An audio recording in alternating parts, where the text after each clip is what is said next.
అనంతపురం జిల్లా వజ్రకరూరు మండలం వెంకటంపల్లి చిన్నతండా గ్రామంలో వైసీపీ మొక్కలు రెచ్చిపోయి టీడీపీ గెలుపును జీర్ణించుకోలేక టీడీపీ కార్యకర్తల కుటుంబాలపై దాడికి పాల్పడ్డారు. ఈ దాడిలో 6గురికి తీవ్రంగా గాయాలయ్యాయి. గాయపడ్డ క్షతగాత్రులను ఉరవకొండ ప్రభుత్వ ఆసుపత్రికి తరలించారు.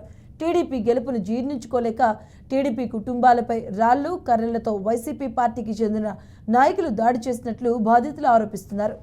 ఇక టీడీపీ కుటుంబాలపై విచక్షణారహితంగా దాడులు చేయడంతో సురేష్ నాయక్, రమేష్ నాయక్, జ్యోతిబాయ్, జ్యోతి, లక్ష్మీ నాయక్, దుర్గా నాయక్లు తీవ్రంగా గాయపడ్డారు. గాయపడిన వారిని క్షతగాత్రులను 108 వాహనంలో ఉరవకొండకు తరలించారు. ఇద్దరి పరిస్థితి ఆందోళనకరంగా ఉండడంతో మెరుగైన వైద్యం కోసం అనంతపురం తరలించారు.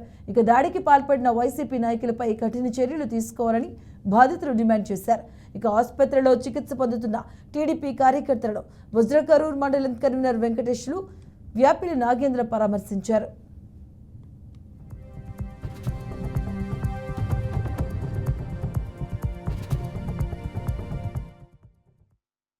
పోలీస్ స్టేషన్ వెళ్ళి కంప్లైంట్ ఇచ్చి తిరిగి వస్తుండగా మా అన్న ఇంటి మీద దాడులు చేసిన తర్వాత మేము మా అన్నని విడిపించడానికి వెళ్ళింటే తిరుమలేష్ నాయక్, లాలూ నాయక్, భాను నాయక్, రామకృష్ణ నాయక్, ప్రసాద్ నాయక్, రమేష్ నాయక్, తర్వాత వెంకటేష్ నాయక్ వాళ్ళ భార్యలు, ఆడవాళ్ళందరూ గొడవలకి దిగి మాకు కత్తులతో డైరెక్ట్ దాడులతో రాళ్లతో విసిరి మాకు అంత తీవ్రంగా కొట్టి మా అన్న రోడ్డు మీద వెళ్తుండగా మా అన్నని దాడి చేసినారు.